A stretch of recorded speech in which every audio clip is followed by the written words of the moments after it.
Congratulation. आपले दोन smart की आहे, लॉक करू शकतो, अनलॉक करू शकतो. त्यानंतर आता बोनेट ओपन केलेलं आहे. बोर्ड ओपन करताना इथं लॉक असतं, हे डाव्या साईडला करायचं. त्यानंतर हा रॉड आहे, होल्ड करू शकतो. बेसिकली आपल्याला तीन गोष्टी, वायपरचं पाणी, त्यानंतर हे ब्रेक ऑइल आहे, at the time of servicing check होईल. कूलंटचं इथं पाहू शकतो, इथं फुल लेवल केलेली आहे.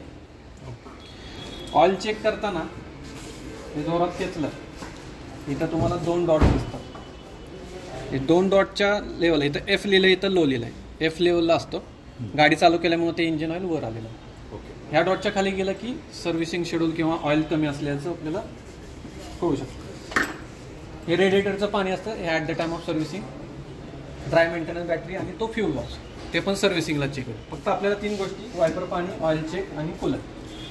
लावताना हे लॉक इथून काढलं तर पेस्ट करायचं, या लेवलपासून सोडून द्या. साईडला आलो की आपल्याला 15 इंची टायर साईज मिळते, ट्यूबलेस टायर साईज, चारही ट्यूबलेस टायर्स मिळते. प्लस जेव्हा आपण अनलॉक करणार आहे, 2 वेळा साऊंड वाजले, डोर ओपन केलं, आपण इथे पाहू शकतो outside mirror, electrically adjustable, central locking, 4 power window function, plus हा seat adjustment, button start engine. Bonnet आपण इथून ओपन करू शकतो आणि पेट्रोलचं इथूनच.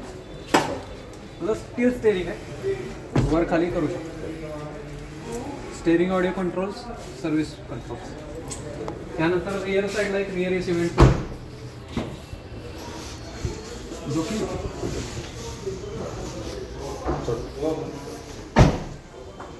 रिअर डिफॉगर दिलेला आहे, त्याचं फंक्शन सेंटर केला, शार्पिन अँटेना. हा कॅमेरा आहे आणि हे सेन्सर आहे. कॅमेराजवळचं स्टिकर करा, डिक्की अनलॉक करताना इथं ठेवा. पार्सल ट्रे आहे, डिक्की मॅट ठेवलेला आहे. आपला सेफ्टी ट्रायंगल असतो, जो हायवेला रिफ्लेक्टर म्हणून यूज करू शकतो. जॅक, टूलकिट, स्पेअरवेल इथं आहे, जॅक पण दाखवतो. हा जॅक, त्याचे स्पॅनर्स इथं असतात, रॉड हे दोन, आणि टोईंग रॉड इथं मध्ये. म्हणजे गाडी जर आपल्याला टो करायची असेल तो रॉड आपण यूज करू शकतो. हा पण ट्यूबलेट टायर्स आहे, फक्त तो 14 इंच. लॉक करताना जोरात खाली फ्युएल लीड ओपन केलं होतं, पेट्रोल लावताना जोरात, जोपर्यंत कटकट आवाज येत नाही तोपर्यंत. हे पण टायर ट्यूबलेस आहे, तो पण टायर ट्यूबलेस.